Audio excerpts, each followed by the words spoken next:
नमस्कार दोस्तों, मैं राकेश मेहरा जी के क्लासेस की तरफ से एस्ट्रोनॉमी की इस सीरीज में आप सभी का हार्दिक स्वागत करता हूं। एस्ट्रोनॉमी की इस सीरीज में आज मैं आपसे कई बिंदुओं पर चर्चा करने जा रहा हूं, जैसे बजट, हीट बजट होता है एक, उस पर हम बात करेंगे। इसके अलावा सूर्य ताप पर बात करेंगे और कुछ शब्द हैं जैसे रेडियो फेड आउट क्या होता है, अरोरा। हालांकि अरोरा के बारे में मैं आयन मंडल जब मैंने आपको कराया था तब मैंने बता दिया था, लेकिन यहाँ थोड़ा मैं इसको विस्तार दूंगा। तो सबसे पहले हम जो बात करेंगे रेडियो फेड आउट की बात करेंगे। तो हेडिंग डाल दीजिए रेडियो फेड आउट।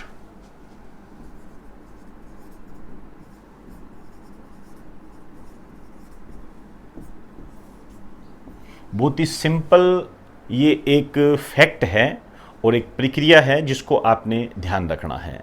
देखिए, हम कई बातें कर चुके हैं। एक तो हमने जैसे सोलर वाइंड किया था, सौर पवने, और एक ब्रह्मांड में भी कई तरह की किरणें होती है, इनको हम कॉस्मिक किरणें बोलते हैं, कॉस्मिक रेज। तो सोलर वाइंड मतलब सौर पवन, सूर्य से सौर पवन के बारे में अपने बात कर चुके हैं, ब्रह्मांड की किरणों के बारे में बात कर चुके हैं। देखिए, ये जो सोलर वाइंड होती है, ये इसका जो विभाजन होता है, एक तो इसका विभाजन होता है, मतलब एक तो ये जो पृथ्वी का चुंबकीय क्षेत्र है उसमें चली जाती है, कुछ तो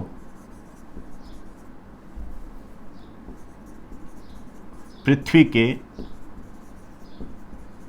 चुंबकीय क्षेत्र में चली जाती है। जो मैग्नेटिक फील्ड है पृथ्वी का, उसमें चली जाती है ये।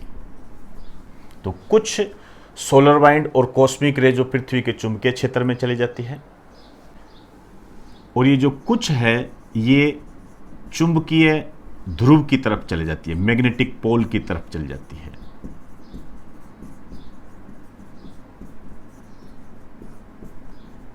चुंबकीय ध्रुव की तरफ चली जाती है।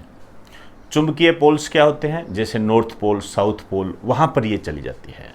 तो इसके डिवाइडेशन की बात करें तो एक तो पृथ्वी के चुंबकीय क्षेत्र में चली जाती है, दूसरी चुंबकीय ध्रुव की तरफ चली जाती है, तीसरी जो होती है ये वायुमंडल में चली जाती है।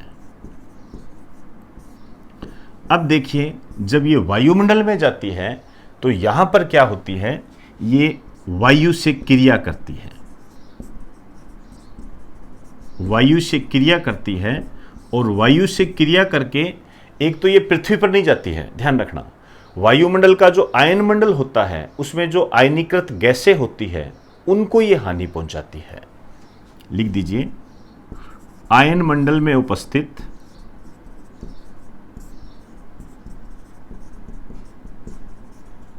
आयनीकृत गैसें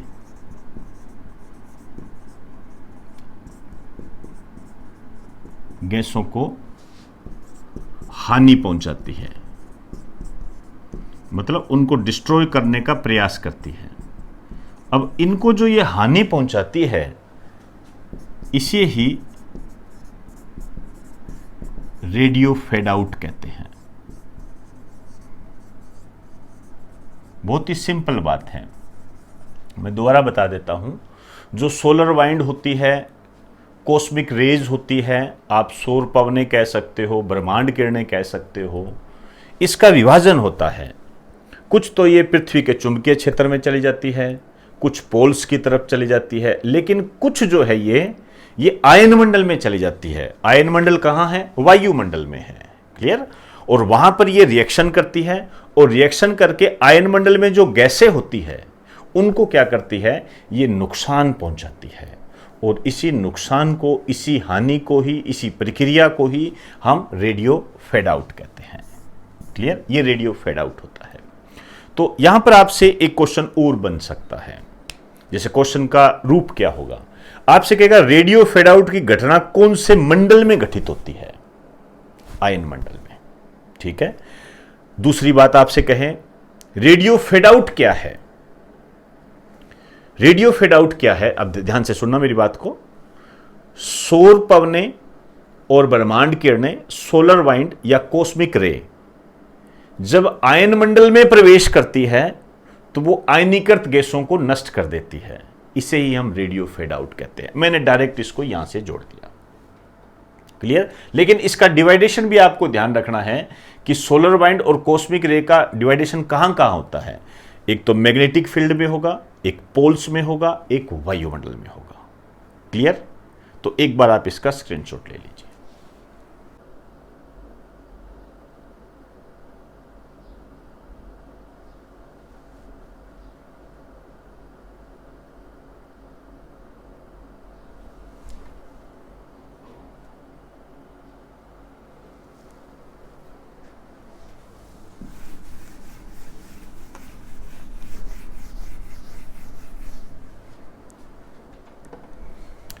अब लिखिए अरोरा।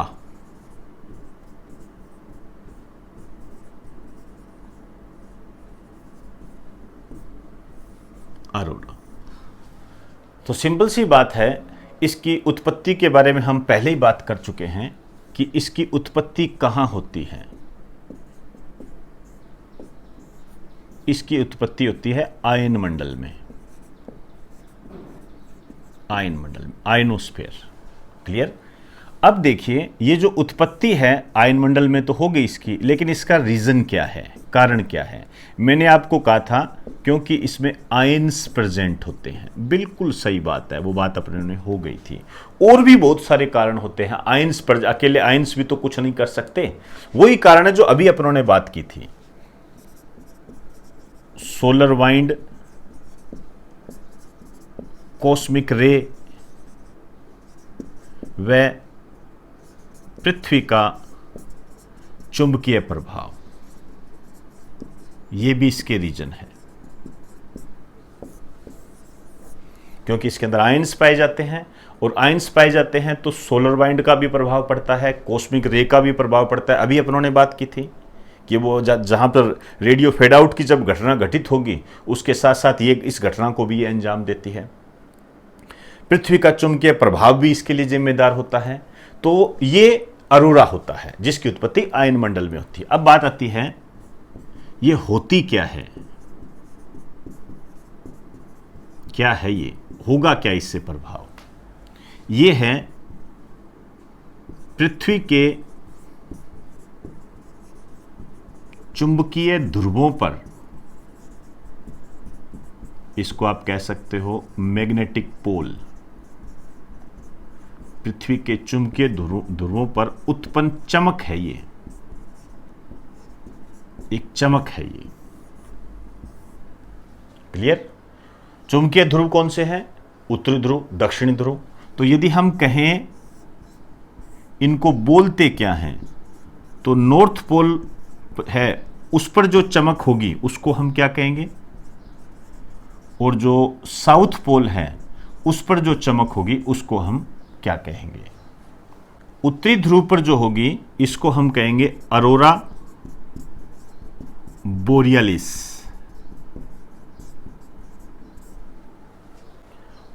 साउथ पोल पर जो होगी इसको हम कहेंगे अरोरा ऑस्ट्रालिस। ये ध्यान रखना, ये डिटेल आपने ध्यान रखनी है। अब देखिए, इससे संबंधित एक मिशन है, इसकी जानकारी के लिए नासा का है वो संबंधित मिशन। आप नॉर्मल एक मिशन का नाम ही ध्यान रख लीजिए। इस मिशन का नाम है थीमिस। देखिए, यहां पर वैसे तो थोड़े कम चांस है, लेकिन फिर भी आप ध्यान रखें कि थीमिस का संबंध किससे है? अरोरा के अध्ययन से संबंधित है ये। तो हमने जो ये बात की है किसके कारण पैदा होगी, मेन हमारी जो नई बात है कि नॉर्थ पोल पर जो अरोरा पैदा होगा, जो उत्पन्न होगा, उसको हम क्या कहेंगे? अरोरा बोरियलिस। और जो साउथ पोल पर जो अरोरा पैदा होगा उसे हम क्या कहेंगे? ऑस्ट्रालिस। अरोरा क्या है? एक विशेष प्रकार की चमक है। क्यों होती है ये चमक पैदा? क्योंकि आयन मंडल में आयन पाए जाते हैं, और आयन मंडल में आयन पाए जाने के कारण जो सोलर वाइंड होती है, कॉस्मिक रे होती है, या पृथ्वी का जो चुंबकीय प्रभाव होता है, इन सब के रिएक्शन से, इनके रिएक्ट होने से वहां पर एक चमक पैदा होती है। और ये तो वेल नोन क्वेश्चन है, कई बार आ भी चुका है कि अरोरा की उत्पत्ति कहां होती है, अरोरा किस मंडल से संबंधित है? तो अरोरा का संबंध आयन मंडल से है। तो दो बातें ध्यान रखना, अरोरा और रेडियो फेड आउट, ये दो घटनाएं हैं और ये दोनों घटनाएं आयन मंडल में होती है। रेडियो फेड आउट क्या है वो बात हमने कर ली, अरोरा क्या है उसकी बात हमने अब कर चुके हैं। क्लियर? तो इसको इस सीक्वेंस में लेके चलना है।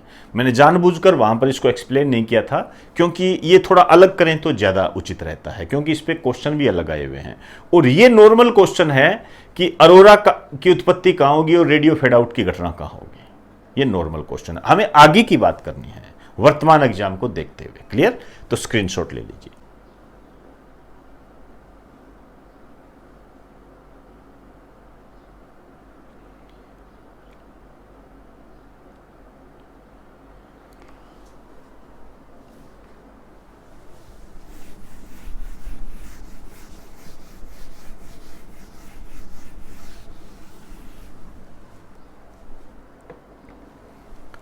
अब मैं आपसे सूर्य ताप की बात करने जा रहा हूं।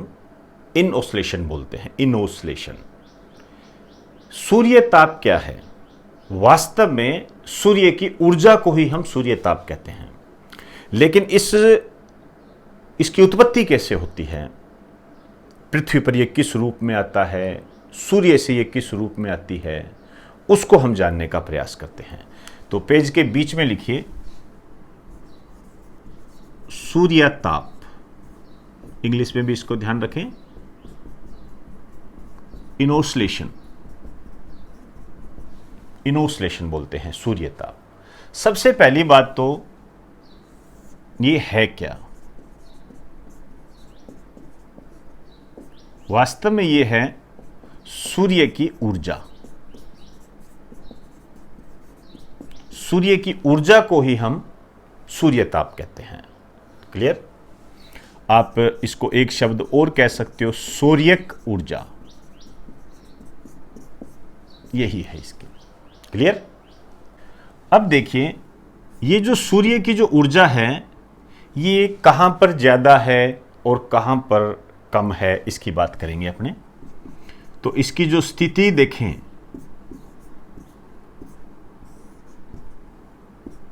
तो ये जो मैक्सिमम है और मिनिमम, मैक्सिमम तो है ये भूमध्य रेखा पर,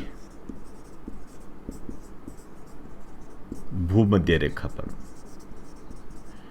इक्विलेटरल लाइन बोलते हैं इसको। यहां पर ये सबसे ज्यादा है भूमध्य रेखा पर। आप खुद ही सोच लीजिए, जहां पर सूर्य ज्यादा होगा वहीं पर सूर्य की ऊर्जा ज्यादा होगी, और सूर्य की ऊर्जा को ही हम क्या कहते हैं? सूर्य ताप कहते हैं।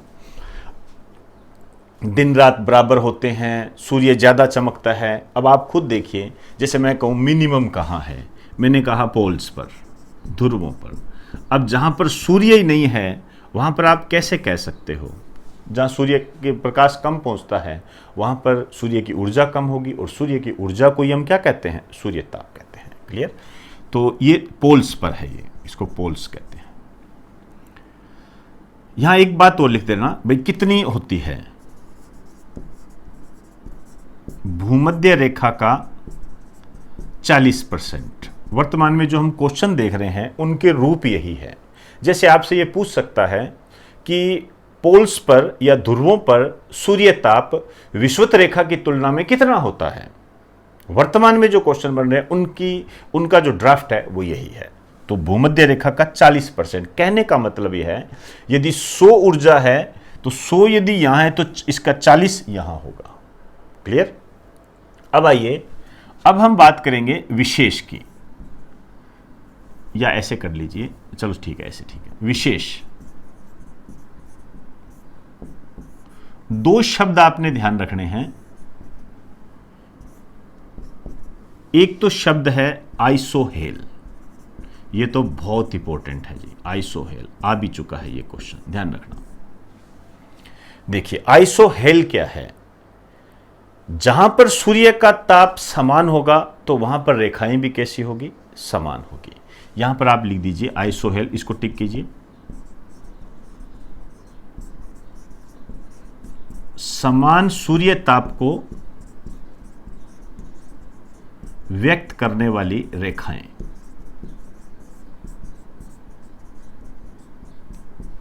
समान सूर्य ताप को व्यक्त करने वाली रेखाएं। एक बात और करनी है, ये जो सूर्य ताप है कौन से चक्र को प्रभावित करेगा?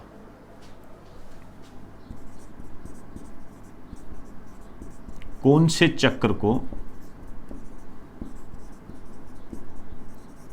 सर्वाधिक प्रभावित करता है?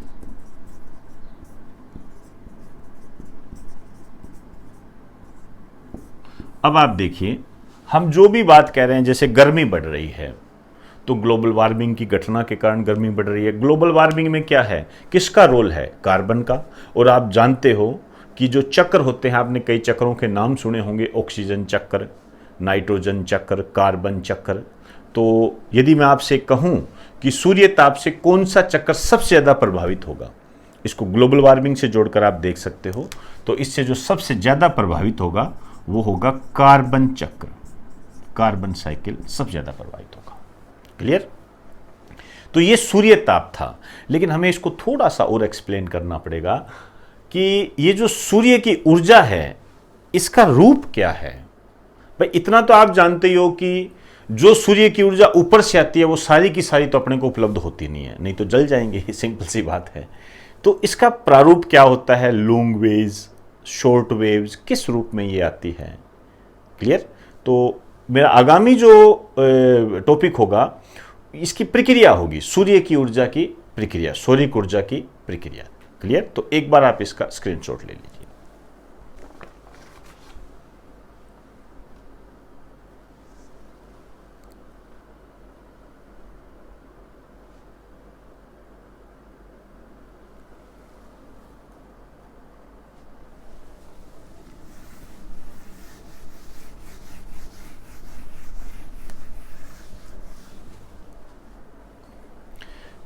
देखिए, जब हम सूर्य ताप की प्रक्रिया देखते हैं तो मेरी बात को ध्यान से समझना।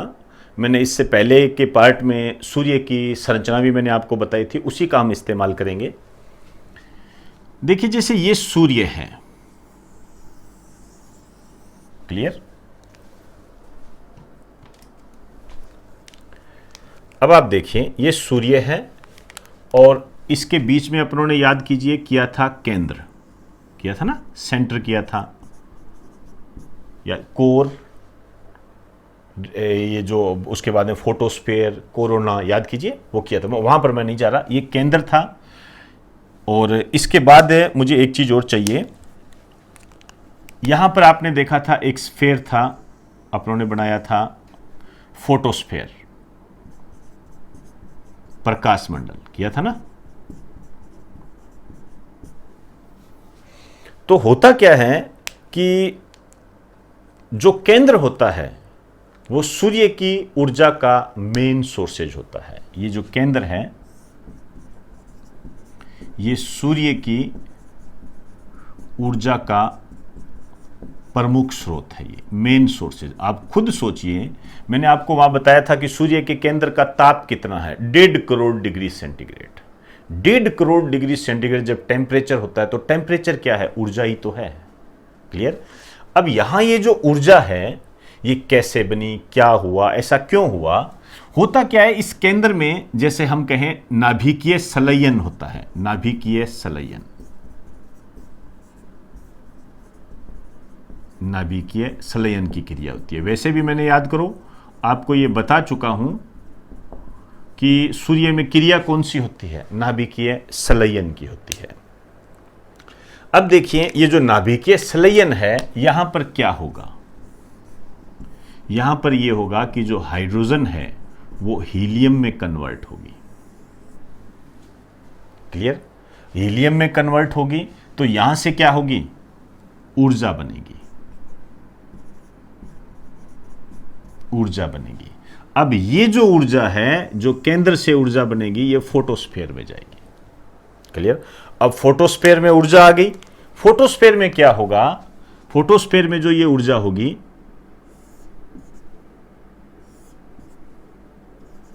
ये ऊर्जा बाहर निकल रही है, इससे ऊर्जा है। हमें दो बातें करनी है। एक तो इस ऊर्जा का नाम क्या है? इस ऊर्जा का नाम है फोटोन। तो आप ये कह सकते हो, यदि मैं आपसे एक क्वेश्चन पूछूं कि सूर्य के प्रकाश मंडल या फोटोस्फीयर से निकलने वाली ऊर्जा को हम क्या कहते हैं? फोटोन। क्लियर? दूसरा क्वेश्चन, यदि मैं आपसे यह कहूं कि सूर्य में ऊर्जा का जो निर्माण होता है उसका जो मेन सोर्सेज है वो कहां है? केंद्र, उसका इंटरनल पार्ट, क्योंकि 1.5 करोड़ डिग्री सेंटीग्रेड ताप है। फिर मैं आपसे एक बात कहूं कि सूर्य में ऊर्जा का निर्माण किस अभिक्रिया के तहत होता है, किस रिएक्शन के तहत होता है, उसका नाम क्या है? नाभिकीय संलयन। क्लियर? फिर मैं आपसे कहूं नाभिकीय संलयन क्या है? नाभिकीय संलयन में हाइड्रोजन हीलियम में कन्वर्ट होती है। क्लियर? अब ये यहां ऊर्जा बन गई, ऊर्जा आ गई फोटोस्फीयर में। जैसे ही फोटोस्फीयर में ऊर्जा आई, इस ऊर्जा को हमने एक नाम दे दिया फोटोन। क्लियर?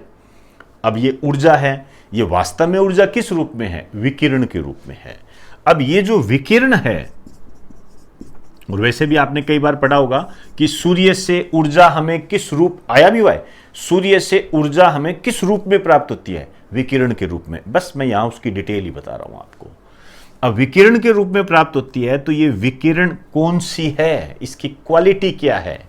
इस विकिरण की क्वालिटी है विद्युत चुंबकीय दीर्घ तरंगे, सॉरी विद्युत चुंबकीय लघु तरंगे इस रूप में होती है। आप कह सकते हो इलेक्ट्रोमैग्नेटिक शॉर्ट वेव्स, इस रूप में होती है। ठीक है? अब यहां आ गई इलेक्ट्रोमैग्नेटिक शॉर्ट वेव्स आ गई। ये कहां जाएगी? ये जाएगी पृथ्वी पर। ये पृथ्वी है, अर्थ, यहां पृथ्वी पर जाएगी। और पृथ्वी से ये क्या होगी? यहां पर जैसे ये पृथ्वी पर आएगी, पृथ्वी से टकराएगी। ओबेसली बात है, जब ये पृथ्वी से टकराएगी तो ये टकरा के परावर्तित होगी, ऊपर जाएगी। क्लियर? ऊपर की तरफ जाएगी। ऊपर कहां पर? आप कह सकते हो भी वायुमंडल में जाएगी या कहीं भी, उसका विवरण हम बाद में कर लेंगे। तो यहां से दोबारा सुन लीजिए, फोटोस्फीयर से जो विद्युत चुंबकीय लघु तरंगे आई, पृथ्वी से टकराई, टकराने के बाद पृथ्वी से ऊपर गई। ये जो ऊपर गई है ना, ये जो विकिरण है, इस विकिरण को हम कहते हैं विद्युत चुंबकीय दीर्घ तरंगे। बस इतना ही फर्क है। सूर्य से जो ऊर्जा आती है, किस रूप में आती है? सूर्य से जो हमें ऊर्जा आती है वो विकिरण के रूप में आती है।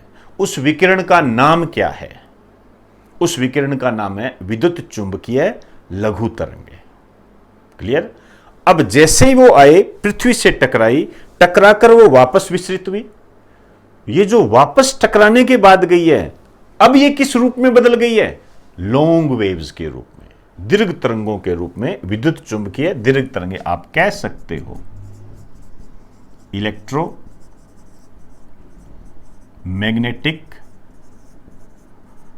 Long waves, electromagnetic long waves में बदल गई है। क्लियर? अब ये जो इलेक्ट्रोमैग्नेटिक लॉन्ग वेव्स है, इसको ही हम कहते हैं पार्थिव विकिरण। ये बाद में शब्द आएगा, वहां कुछ नहीं बताऊंगा। ये पार्थिव विकिरण होती है। तो पार्थिव विकिरण क्या हुई?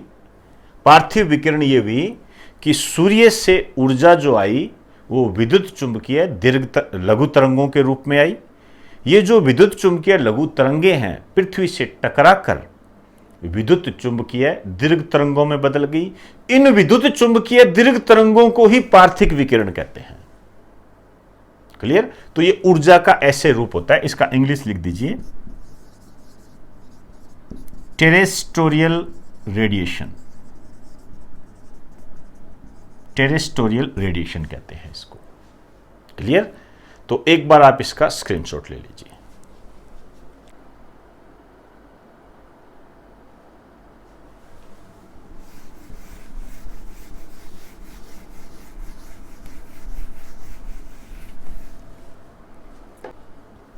अब हम सौर्यिक ऊर्जा के बारे में बात करेंगे। सौर्यिक ऊर्जा अभी मैंने आपको बताई थी सूर्य का ताप, इससे रिलेटेड होती है ये सारी चीज़ें। किस तरीके से इस पे क्वेश्चन बन सकते हैं इसको मैं आपको साथ साथ ही बताऊंगा। फिलहाल पेज के बीच में लिख दीजिए सौर्यक ऊर्जा का वितरण, डिस्ट्रीब्यूशन ऑफ एनर्जी ऑफ सन। आप इसको ये भी कह सकते हो, सौर्यक ऊर्जा का मतलब होता है सूर्य ताप, सूर्य ताप इन ओस्लेशन का वितरण। क्योंकि अभी अपनों ने बात की थी कि जो सूर्य ताप है सूर्यक ऊर्जा है, सूर्यक ऊर्जा को ही हम सूर्य ताप कहते हैं, सूर्य की एनर्जी कहते हैं। क्लियर? इसको हम दो पार्ट्स में बांट के चलेंगे।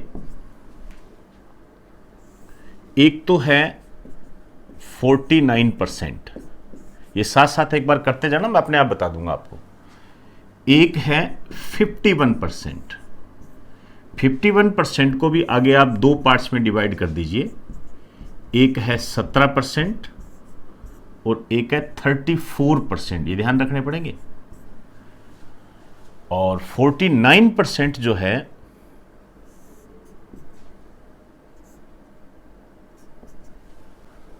इसमें है आपका 35% और 14%, 14% ये है।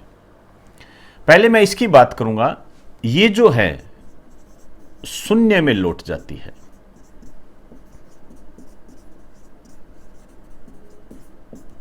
शून्य में लौट जाती है। बकायदा आपके आईएएस प्री में ये क्वेश्चन आया हुआ है कि सौर्यक ऊर्जा का कितना भाग, ध्यान से सुनना, सौर्यक ऊर्जा का कितना भाग या सूर्य ताप का कितना भाग या इनोस्लेशन का कितना भाग या सूर्य की ऊर्जा का कितना भाग शून्य में लौट जाता है। 35% लौट जाता है। क्लियर? अब बात आती है ये किसके कारण लौटता है, क्यों लौटता है? ये लौटता है परावर्तन व प्रकीर्ण के कारण।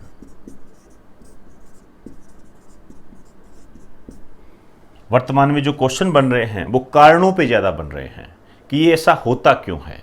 यदि हम पहले की बात करें तो पहले तो नॉर्मल पूछा जाता कितना, आज भी पूछा जा सकता है, ऐसा कुछ नहीं है।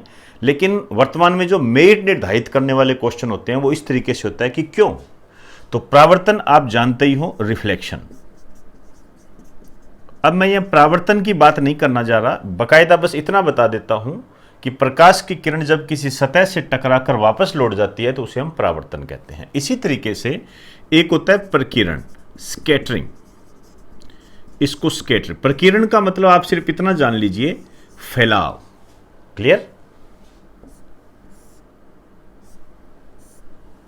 ये परावर्तन है। अब देखिए यहां मैं ये बताने जा रहा हूं कि कौन से कण है उनका परावर्तन होगा और कौन से कणों का परावर्तन नहीं होकर प्रकीर्ण होगा।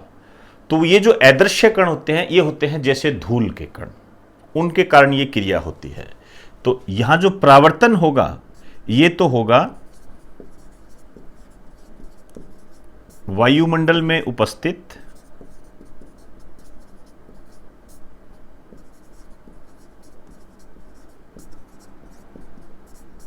अदृश्य कणों का व्यास इज ग्रेटर देन विकिरण का व्यास। विकिरण मतलब वेव। इसके कहने का मतलब यह है कि जो अदृश्य कण है यदि उनका आकार बड़ा होगा, डायमीटर बड़ा होगा, धूल के कणों का यदि आकार बड़ा होगा तो परावर्तन के माध्यम से शून्य में लौटेंगे। ठीक है? और इसका उल्टा यहां कर दीजिए, वायुमंडल में उपस्थित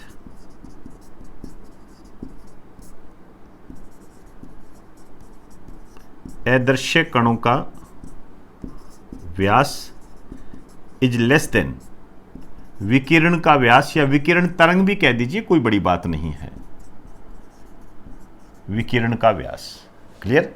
मेरे कहने का मतलब है, आप सिंपल वे में समझो तो ऐसे धूल, वायुमंडल में धूल के कण होते हैं, यदि उनका आकार विकिरण के आकार से बड़ा है तो वो प्रकीर्ण के माध्यम से शून्य में लौटेंगे। और यदि उनका आकार छोटा है, सॉरी, तो वो प्रकीर्णन के माध्यम से लौटेंगे। मैं दोबारा बता देता हूं। अब देखिए, इसको यदि सिंपल वे में देखें तो इसका अर्थ ये निकलता है कि ऐसे कण वायुमंडल में, ऐसे धूल के कण जिनका आकार यदि बड़ा है तो वो तो परावर्तन के माध्यम से शून्य में लौटेंगे, और जिनका आकार छोटा है, किसकी तुलना में, तरंग की तुलना में, विकिरण की तुलना में, तो वो प्रकीर्णन के माध्यम से शून्य में लौटेंगे। बहुत ही सिंपल वे में बात करें तो आपसे यदि ये कहे कि सूर्य ऊर्जा का कितना प्रतिशत भाग शून्य में लौट जाता है, 35%। क्यों लौट जाता है? परावर्तन और प्रकीर्णन के कारण। परावर्तन प्रकीर्णन किसके साथ होते हैं? परावर्तन उन कणों के साथ होगा जिनका आकार बड़ा होगा, और प्रकीर्णन उन कणों के साथ होगा जिनका आकार छोटा होगा। सिंपल वे में इतना से भी ध्यान रख सकते हो। अब देखिए, ये जो 14% है ये वायुमंडल के द्वारा अवशोषित या वायुमंडल में अवशोषित, वायुमंडल में अवशोषित कर दीजिए इसको। वायुमंडल में किसके द्वारा अवशोषित होंगे? ये बादलों के द्वारा, बादलों के द्वारा अवशोषित होंगे। अब देखिए, यदि हम 51% की बात करें तो यहां तो सिंपल हमें एक ही बात करनी है कि पृथ्वी को सीधा प्राप्त होता है, डायरेक्ट।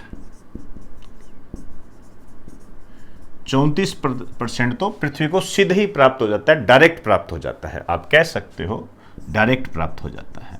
इसमें इतना ही लिखना, डायरेक्ट पृथ्वी को प्राप्त हो जाएगी, ये इसमें कोई समस्या नहीं आएगी। लेकिन ये जो है 17%, ये जो प्राप्त होगा ये विसरित दीवा प्रकाश के रूप में होगा। 17% विसरित दीवा प्रकाश। विसरित दीवा प्रकाश को इंग्लिश में बोलते हैं डिफ्यूज्ड डे लाइट।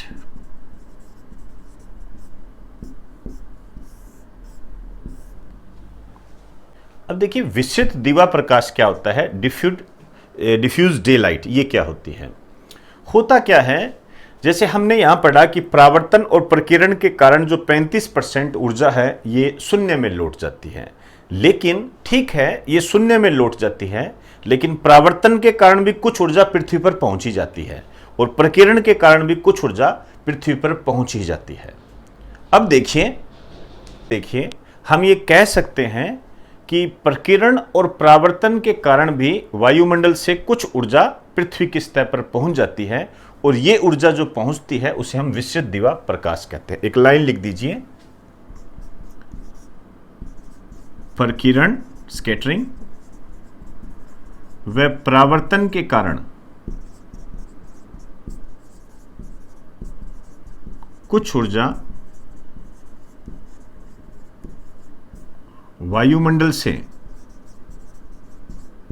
पृथ्वी की सतह पर पहुंच जाती है। क्लियर? यह होता है विसरित दीवा प्रकाश। अब देखिए, अब आपसे एक क्वेश्चन पूछा जाता है कि पृथ्वी का ऊष्मा बजट कितना है, हीट बजट ऑफ अर्थ कितना होता है।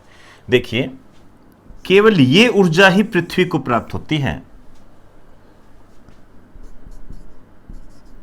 ये ऊर्जा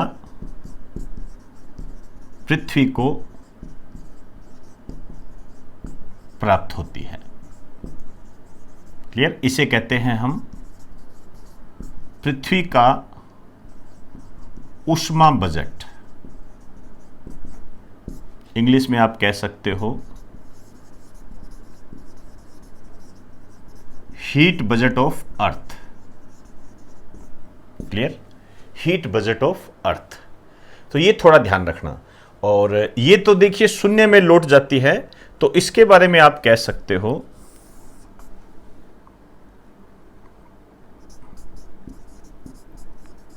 ये पृथ्वी को प्राप्त नहीं होती है। क्लियर? अब ये जो हीट बजट ऑफ अर्थ है, इसका भी रूपांतरण 3 रूपों में होता है। अभी हम बात करेंगे इसकी। अभी एक बार आप इसका स्क्रीनशॉट ले लीजिए।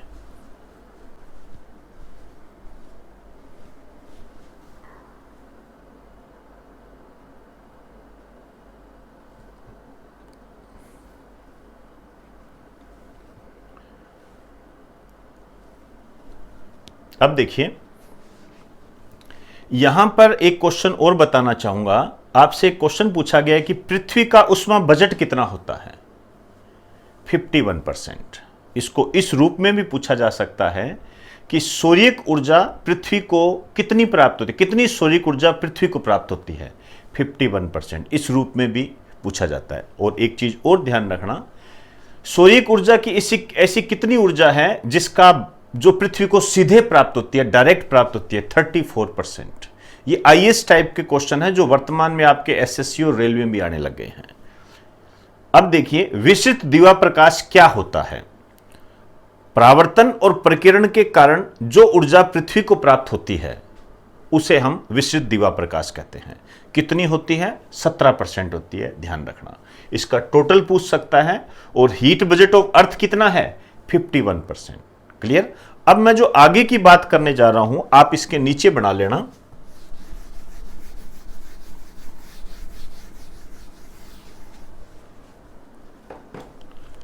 इसके नीचे ऐसे कर देना, मैं यहां करूंगा। इसका रूपांतरण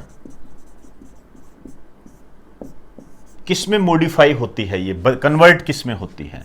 इसको आप 3 पार्ट्स में बांट के चलिए। एक तो है 23%, एक है 9% और एक है 19%। देखिए, ये जो 19% है इसका तो होता है वाष्पीकरण, वेपोराइजेशन। और जो 23% है ये पार्थिव विकिरण के रूप में होती है, टेरेस्ट्रियल रेडिएशन। याद करो, अब मैं यहां कुछ नहीं बताऊंगा। पार्थिव विकिरण मैंने पूरी डिटेल दी थी, जहां मैंने सूर्य ताप करवाया था आज के दिन ही, उसी में ही है ये सारी बातें। क्लियर? और ये इसमें सिर्फ लिख दीजिए विक्षोभ व संवहन। विक्षोभ का जो मतलब होता है, आप कह सकते हो, विक्षोभ को कहते हैं डिस्टरबेंस। डिस्टरबेंस कहते हैं। जैसे हम कहते हैं ना, पश्चिमी विक्षोभ के कारण राजस्थान में मावट होती है बारिश के लिए, जिसमें पश्चिमी विक्षोभ, वो है वाला विक्षोभ है ये। और संवहन को हम बोलते हैं कन्वेंशन। कन्वेंशन बोलते हैं। क्लियर? संवहन का मतलब होता है नीचे से यदि ऊष्मा ऊपर की तरफ जाती है तो उसका स्थान लेने के लिए ठंडी और गर्म हवाओं वाला सिस्टम होता है ना। जैसे हम कहें रोशनदान जो होते हैं छत के निकट क्यों बनाए जाते हैं, तो संवहन के कारण होता है ये सारा। क्लियर? तो ये हमने सौर्यिक ऊर्जा का वितरण पढ़ा, डिस्ट्रीब्यूशन ऑफ इनोसलेशन। सौर्यिक ऊर्जा का वितरण कैसे होता है, हमने इसको जानने का प्रयास किया। 51%, इसका ध्यान रखना। विस्तृत दीवा प्रकाश शून्य में कितनी लौट जाती है, ये अपने आप में एक महत्वपूर्ण बात होती है। तो एक बार आप इसका स्क्रीनशॉट ले लीजिए।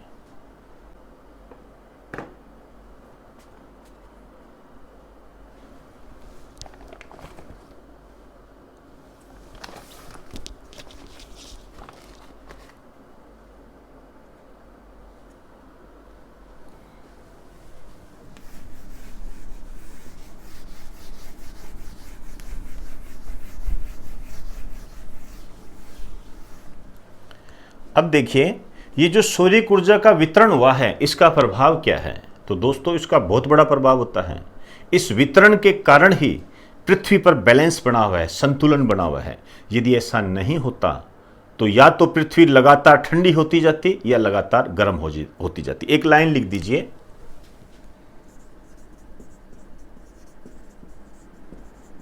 सौर्यिक ऊर्जा के वितरण के कारण ही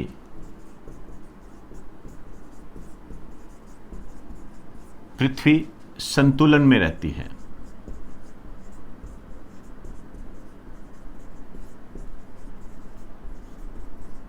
यदि ऐसा नहीं होता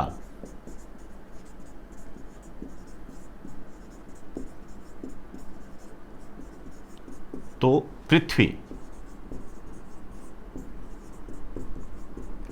या तो लगातार गर्म होती जाती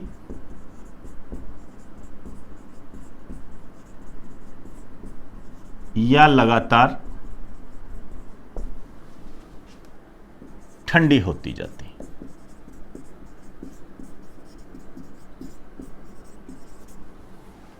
अब देखिए, अब मैं वायुमंडल के ऊष्मा बजट की बात कर रहा हूं।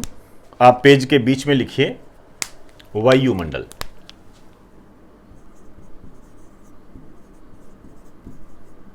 एटमॉस्फेयर बोलते हैं इसको।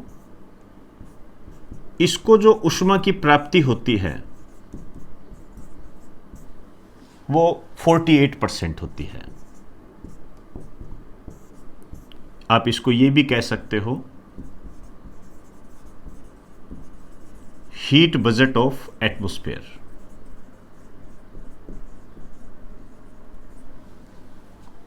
अब देखिए, जो 48% है ये कैसे प्राप्त होती है, इसको 4 पार्ट्स में हम डिवाइड करते हैं। देखिए, एक तो इसमें 14%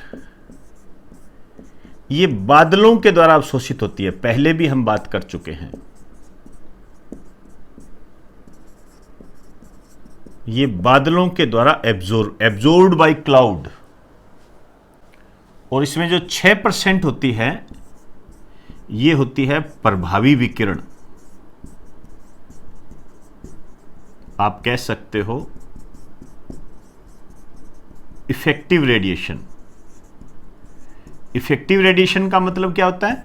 जो वायुमंडल पर सीधा प्रभाव डालती है। और 9% वही बात है जो मैंने आपको बताई, ये विक्षोभ व संवहन के द्वारा। क्लियर? और 19% वाष्पीकरण के द्वारा। क्लियर? तो उसी से ही रिलेटेड है ये सारी बातें। क्लियर? देखिए, आपने ये बात ध्यान रखनी है, ये जो है ये तो सूर्य की विकिरण से प्राप्त होती है 14%। तो ये तो, लेकिन जो ये है जिसको आप कह सकते हो टोटल, ये कितना हो गया? 6, 9 और 19, 34%। 34% ये हो गई। तो वायुमंडल को 34% जो ऊष्मा है ये पृथ्वी से डायरेक्ट या इनडायरेक्ट प्राप्त होती है। पृथ्वी से प्राप्त होती है, डायरेक्ट या इनडायरेक्ट प्राप्त होती है। तो अब मेरी बात को थोड़ा सा गौर से और समझने का प्रयास करें। हम जो बात कर रहे हैं हीट बजट ऑफ एटमॉस्फेयर की बात करते हैं, मतलब इसको कितनी ऊष्मा प्राप्त होती है वायुमंडल को। तो वायुमंडल को जो ऊष्मा प्राप्त होती है 48%। तो सबसे पहला क्वेश्चन तो यही बन गया कि हीट बजट ऑफ एटमॉस्फेयर कितना होता है? 48%। हीट बजट ऑफ अर्थ कितना होता है? 51%। अभी थोड़ी देर पहले किया था। अब ये जो 48 को हमने डिवाइडेड किया है, भाई ये 48 के कहां से प्राप्त हो रहा है? तो एक तो बादलों के द्वारा अवशोषित होता है, वो 14% है। अब बादलों के द्वारा जो अवशोषित होता है वो सूर्य की विकिरणों से प्राप्त होता है। लेकिन 6%, 9%, 19% जो है ये पृथ्वी से या तो डायरेक्ट प्राप्त होगा। डायरेक्ट कैसे प्राप्त होगा? प्रभावी विकिरण के द्वारा। परावर्तन हुआ, वापस चलेगी, तो उसके द्वारा वो प्रभावी विकिरण होती है, प्रकीर्ण के द्वारा। 9% ये विक्षोभ और संवहन, डिस्टर्बेंस हो जाता है, रुकावटें आ जाती है, घनत्व से संबंधित हो गया, विचलन हो गया किरणों में, उसके कारण जो प्राप्त होगा वो ये 9% होता है। और वेपोराइजेशन, वाष्पीकरण के द्वारा ये होता है आपका 19%। क्लियर? तो टोटल हो गया 34%। यहां पर दो बातें ध्यान रखना कि वायुमंडल को सूर्य की विकिरणों से कितनी ऊष्मा प्राप्त होती है। वायुमंडल को सूर्य की विकिरणों से कितनी ऊष्मा प्राप्त होती है? मेरी बात को गंभीरता से लें, ये क्वेश्चन आए हुए हैं। 14%। क्लियर? नेक्स्ट, वायुमंडल को पृथ्वी से कितनी ऊष्मा प्राप्त होती है? डायरेक्ट कर दीजिए इसको, कोई बड़ी बात नहीं है। वायुमंडल को पृथ्वी से कितनी ऊष्मा प्राप्त होती है? 34%। और टोटल कितनी होती है? 48%, जो कि हीट बजट ऑफ एटमॉस्फेयर के रूप में होती है। क्लियर? तो दोस्तों, मैं ये मानता हूं कि आपको ये समझ में आ गया होगा, और नहीं तो आपको इसे समझना पड़ेगा। ये वर्तमान में नए युग के क्वेश्चन है, ध्यान रखना, और इन्हें आपको करना पड़ेगा। और इतना डीप लेके चलोगे तभी आप एग्जाम में अपना एक मुकाम प्राप्त करने की क्षमता तुम में आ सकती है। नहीं तो दोस्तों, यदि हम सीधी बात कहें कि निम्न में से कौन सा तारा है, या ग्रह कितने हैं, या चमकीला ग्रह कौन सा है, या चमकीला तारा कौन सा है, प्रकाश वर्ष किसकी इकाई है, इस तरीके से क्वेश्चनों की यदि हम देखते हैं तो ये क्वेश्चन तो देखिए ये लगभग सभी को आते हैं, ये मेरिट निर्धारित नहीं करते हैं। लेकिन हीट बजट से संबंधित क्वेश्चन मैंने अभी देखे हैं आपके, और ये काफ़ी आ रहे हैं। और ऐसा नहीं है कि ये आईएएस या आरएएस जैसे बड़े एग्जाम में आते हैं। वर्तमान में रेलवे, एसएससी, यहाँ तक कि छोटे छोटे एग्जाम में भी इनकी चर्चा होने लगी है। तो इनको आप नेगलेक्ट नहीं कर सकते बेटा, आपको पूरा पढ़ना पड़ेगा, तब जाके ही आप अपने कंपटीशन को क्लियर कर पाओगे। नहीं तो इतना आसान नहीं है, लेकिन असंभव नहीं है। और ये लॉकडाउन इसके आपको इस असंभव को संभव बनाने के लिए महत्वपूर्ण माध्यम है। इसको बिल्कुल नेगलेक्ट ना करें। ध्यान रखें, ये लॉकडाउन कब खत्म हो जाएगा आपको पता भी नहीं लगेगा, और आप समय का इतना उल्लंघन कर दोगे कि जो कि नाकामयाबी के कारणों में शामिल होने की ताकत रखता है। ध्यान रखना इस चीज़ का। तो बिल्कुल नेगलेक्ट मत कीजिए। यदि आप नेगलेक्ट कर रहे हो, किसी भी तरीके से समय को खराब कर रहे हो, तो आज से ही, अभी से ही उस अपने एक समयबद्ध तरीके से तैयारी कीजिए।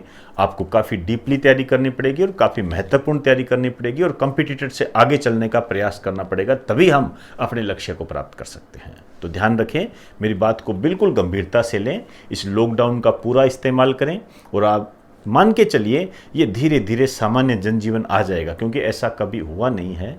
जितनी अभी कोई ये महामारी नई नहीं है, या पहली बार ऐसा नहीं हुआ है। 100 वर्षों के इतिहास से लगातार आता है, बार बार 100 वर्षों गैप में आता है।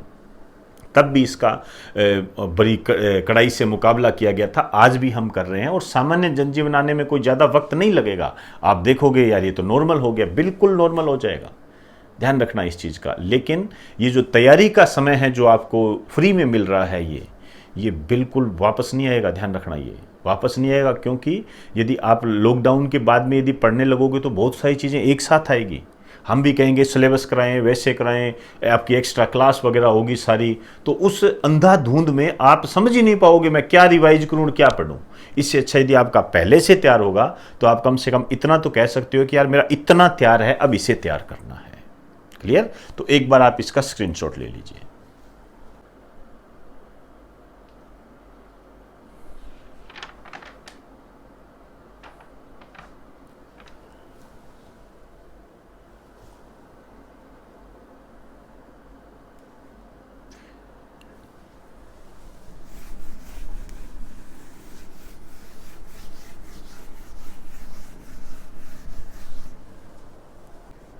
एक शब्द है एल्बिडो।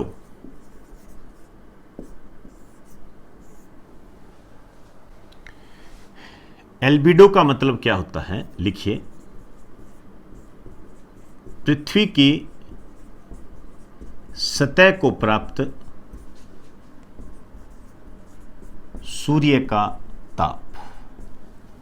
पृथ्वी की सतह को प्राप्त सूर्य का ताप।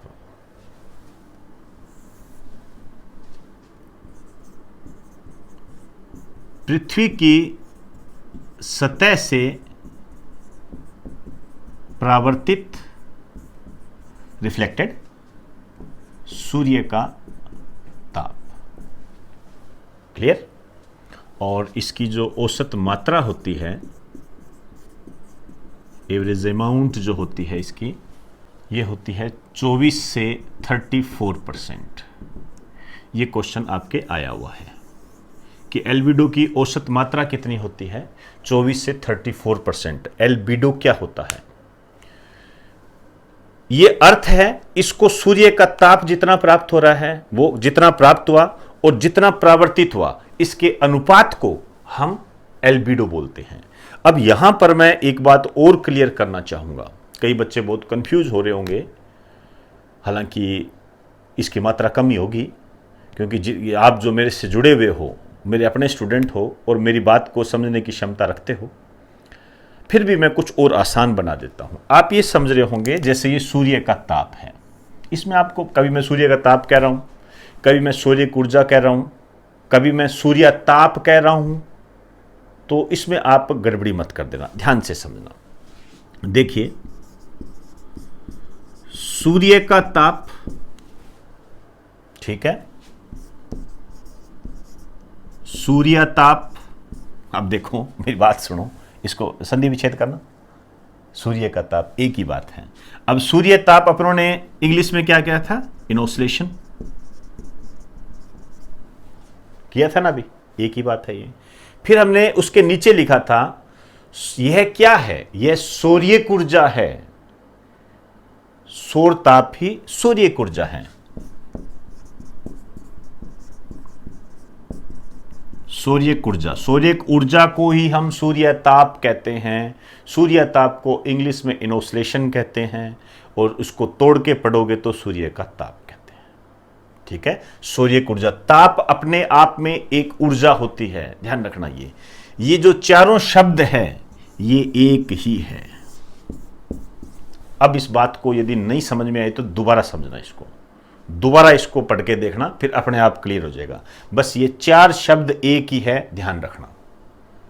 यदि मैं यहां पर यह कह देता कि पृथ्वी की सतह को प्राप्त सूर्य ताप और पृथ्वी की सतह से परावर्तित सूर्य ताप, एक ही बात होती। यदि मैं यहां लिख देता पृथ्वी की सतह को प्राप्त सूर्य ऊर्जा और पृथ्वी की सतह से परावर्तित सूर्य ऊर्जा, ठीक है, लेकिन सूर्य ऊर्जा हमने शब्द इस्तेमाल थोड़ा हम करने को कर लीजिए, कोई समस्या नहीं है। कर इसलिए नहीं कर सकते क्योंकि हम परावर्तन की बात कर रहे हैं, और परावर्तन जो होता है विकिरणों का होता है, तरंगों का होता है, और उसके लिए फिर हम टेम्परेचर की बात करते हैं। क्लियर? तो एक बार आप इसका स्क्रीनशॉट ले लीजिए।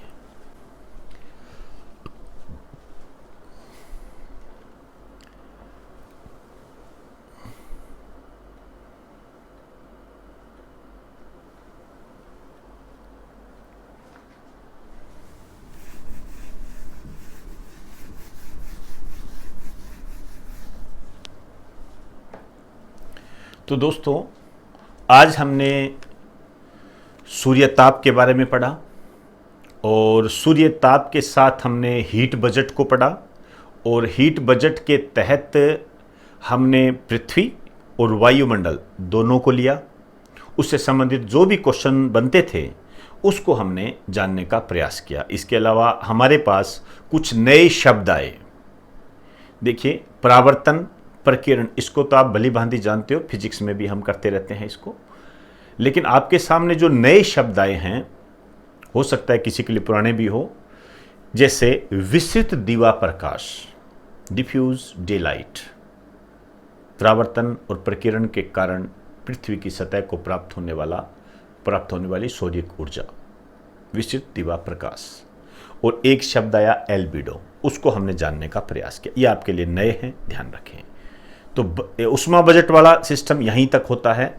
अब मैं आपसे कुछ मैं ऐड कराना चाहता हूं, जो कुछ चीज़ें, अब देखो दोस्तों, ऐसे होता है नित नई नई बातें हमारे सामने आती है। हम भी कोई फुलफिल आदमी नहीं है, हम भी हम आप कहूँ तो मैं तो कई बार तो आप लोगों से ही सीखता हूँ, और ये सच्चाई होती है। हमारा थोड़ा बहुत प्रयास होता है कि आप अपने लक्ष्य को प्राप्त कर सके। अब कितने सफल होते हैं, कितने असफल होते हैं, इसका तो दोस्तों आप पर भी डिपेंड करता है। आप यदि हमारी बात को इग्नोर करोगे, मानोगे नहीं, तो उसका परिणाम आपको भी भुगतना पड़ेगा और हमें भी भुगतना पड़ेगा। वो डायरेक्ट इनडायरेक्ट एक अलग बात होती है, क्योंकि आप यदि कामयाब हो तो मैं अपने आप कामयाब हूँ, ध्यान रखना। और आप कामयाब हो, आपका पूरी फैमिली कामयाब है, और आपकी पूरी फैमिली कामयाब है तो समाज कामयाब है, ध्यान रखना। और समाज से देश बनता है। क्लियर? तो कुछ वैल्यू एडेड कराना चाहता हूं धूमकेतु के बारे में। हालांकि मैंने धूमकेतु के बारे में आपको बता दिया था, लेकिन कुछ ऐड है, आप वहां जाके कर लेना। जहां धूमकेतु मैंने कराया ना, उसी में जाके ऐड कर लेना। किस तरीके से, थोड़ा बहुत ही है, ज़्यादा नहीं है। कुछ एक्स्ट्रा हो तो वहां ऊपर नीचे लिख देना, एडजस्टमेंट कर लेना, ठीक है। आइए, तो देखिए, धूमकेतु, मैं वो पुरानी बात नहीं कहूँगा जो मैंने वहाँ कराई थी, नई बात ही लेके चलूँगा। एक तो ये जो धूमकेतु है, इसमें इंग्लिश में इसको बोलते हैं कोमेट्स। एक नाम और आपको हिंदी में मिल जाएगा, पुच्छल तारा। ये एक ही बात होती है। वहाँ हमने बात किया था धूल के कणों से मिलकर बना होता है, बर्फ़ से बनता है, गैसेज बनता है, जैसे मेथेन गैस वगैरह उससे बनता है। वो यहाँ बात मैं करने नहीं जा रहा, बस मैं यहाँ ये बात कर रहा हूँ कि ये जो है सूर्य से दूर ठंडे व अंधेरे क्षेत्र में होते हैं।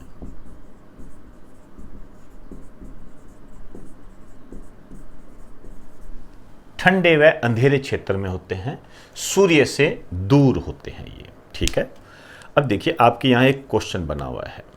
क्वेश्चन क्या बना हुआ है कि ये जो धूमकेतु होते हैं या पुच्छल तारे होते हैं या कॉमेट्स जो होते हैं, ये सूर्य से दूर क्यों होते हैं।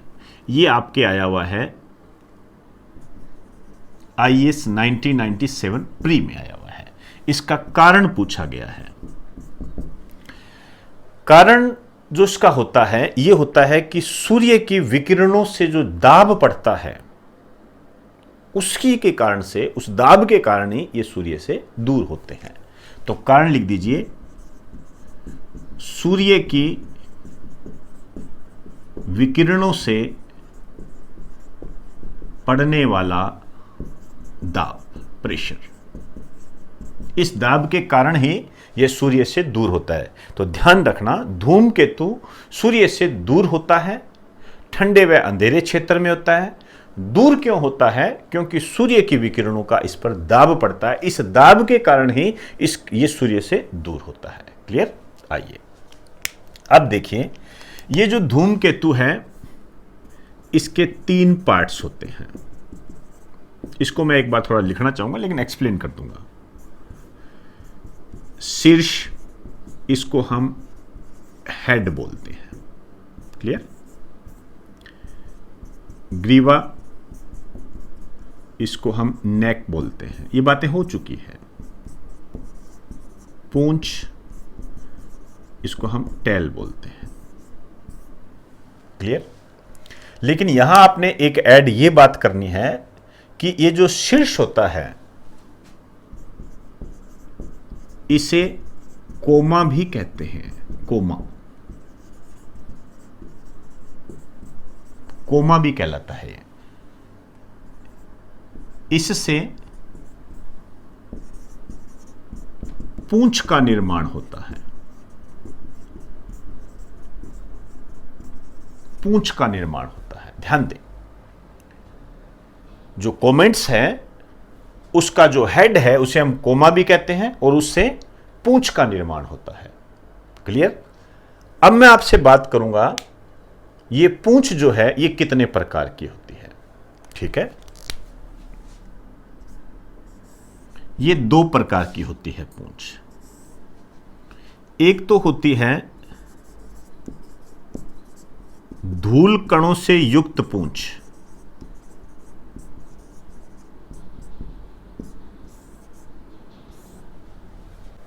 दूसरी होती है आयोनाइज्ड पूंछ। पूंछ को टेल बोलते हैं। आपने सिर्फ इसमें यही बात करनी है, ये क्या होती है? सूर्य की विकिरणों के दाब से बढ़ती है।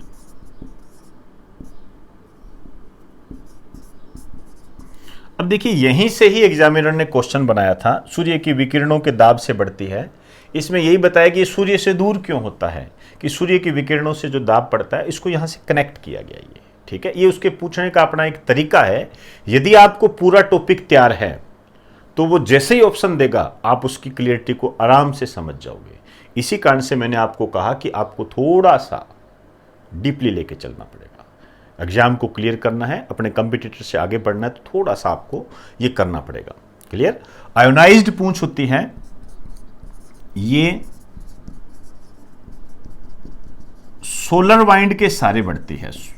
सोलर वाइंड के सारे बढ़ती है। अब इसके बारे में सोलर वाइंड सौर पवन है, इसके बारे में मैं काफी बता चुका हूं। ठीक है, ये सूर्य की विपरीत दिशा में होती है। ये काफी बार क्वेश्चन आता है, वहां तो मैंने डायरेक्ट लगाया था कि सूर्य की पूंछ विपरीत दिशा में होती है, लेकिन यहां आपको एक ऐड बात ये करनी है। क्यों?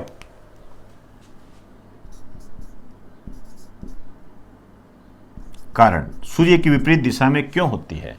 ये इसलिए होती है कि सूर्य का जो ताप होता है उससे जो चुंबकीय क्षेत्र पड़ता है, तो जो चुंबकीय प्रभाव होता है उसके कारण। आप सीधा डायरेक्ट लिख दीजिए, सूर्य के चुंबकीय बल के प्रभाव के कारण, सूर्य के चुंबकीय बल के प्रभाव के कारण होता है। क्लियर?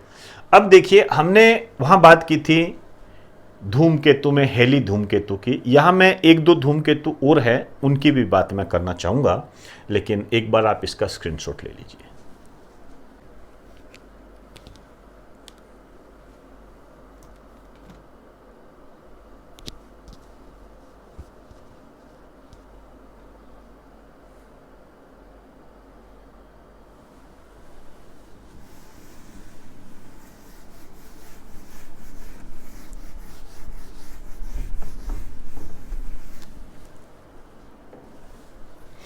अब देखिए, ये जो धूमकेतु है, यहां पे लिख दीजिए विशेष प्रकार के धूमकेतु।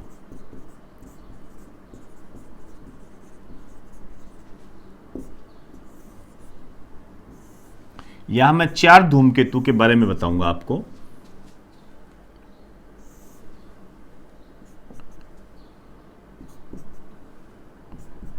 एक है हेली धूमकेतु।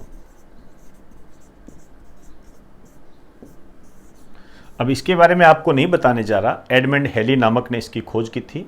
यह 76 वर्ष के अंतराल पर दिखाई देता है।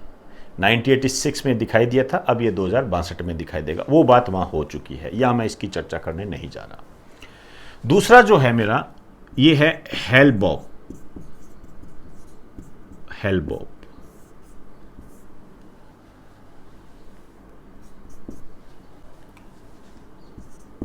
23 जुलाई 1995 को बृहस्पति मतलब जुपिटर की कक्षा के बाहर चमक रहा था।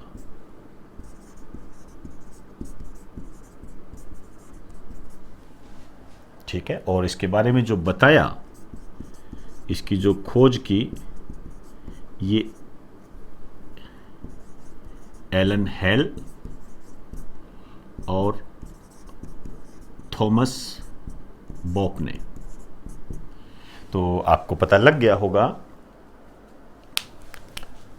हेल और बोप, इन दोनों से मिलकर ये हेल बोप शब्द बना है। क्लियर? एक बात और ध्यान रखना, यह है हेली धूमकेतु से 1000 गुना चमकीला होता है।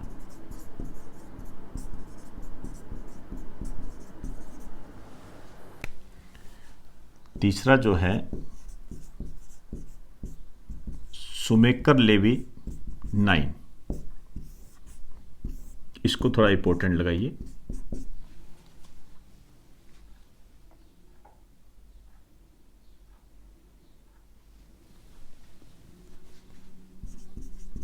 इसकी खोज हुई थी मार्च 1993 में।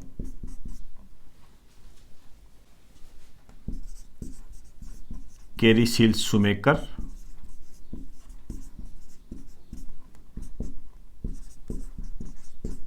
और डेविस लेवी, शुमेकर और लेवी, इसी कारण से इसका नाम ये पड़ा। इसके बारे में खास बात यह है कि यह जुलाई 1994 में बृहस्पति ग्रह से टकरा गया था।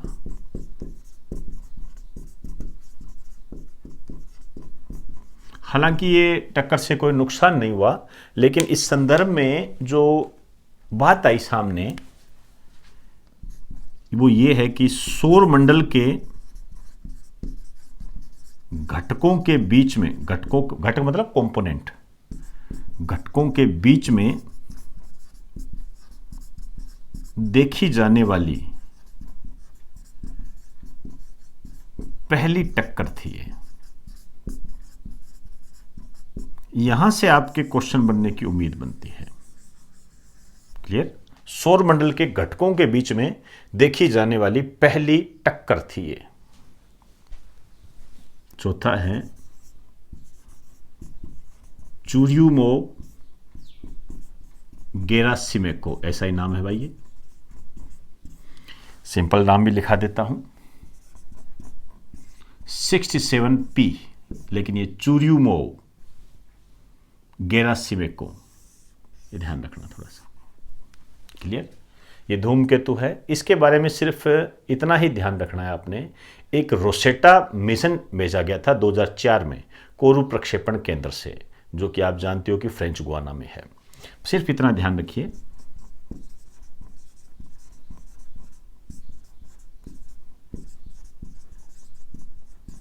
अध्ययन से संबंधित मिशन रोसेटा, बस ये ध्यान रखें। और 2004 में ये भेजा गया था कोरू प्रक्षेपण केंद्र। आप चाहो तो लिख लेना, कोरू प्रक्षेपण केंद्र है, आप जानते हो फ्रेंच गुआना में है, फ्रांस का प्रक्षेपण केंद्र है। क्लियर? तो ये धूमकेतु है। इस पे भी मैंने क्वेश्चन थोड़े देखे हैं और आपको थोड़ा ध्यान रखना है। इसमें जो सबसे इंपॉर्टेंट मैंने हेली धूमकेतु तो देखो है ही है, इसमें तो कोई किंतु परंतु ही नहीं है। इसमें एक ये बात इंपॉर्टेंट है हेल-बॉप की, इस पे एक दो क्वेश्चन मैंने देखे। एक ये जो चीज़ है सौरमंडल के घटकों के बीच में देखी जाने वाली पहली टक्कर, ये इंपॉर्टेंट क्वेश्चन के रूप में हमारे सामने आ सकता है। ये रोसेटा उस टाइम पूछा गया था, खैर कितना ज़रूरी नहीं है, ये ध्यान रखें। शुभेकर लेवी, इसमें ये इस चीज़ को जोड़कर पढ़ें आप, शुभेकर और सौरमंडल के बीच में पहली। आपके पूछा जा सकता है कि ऐसा कौन सा धूमकेतु था जो कि बृहस्पति की कक्षा से टकरा गया था और वह पहली टक्कर थी, या पहली टक्कर कौन पहली टक्कर थी, इस कारण से पूछा जा सकता है कि कौन सा धूमकेतु टकराया था। क्लियर? तो धूमकेतु में हम इतना ही ऐड करेंगे और इसके अलावा कोई नई बात है नहीं। फिर भी कोई नई बात होगी तो अपने देख लेंगे। एक बार आप इसका स्क्रीनशॉट ले लीजिए।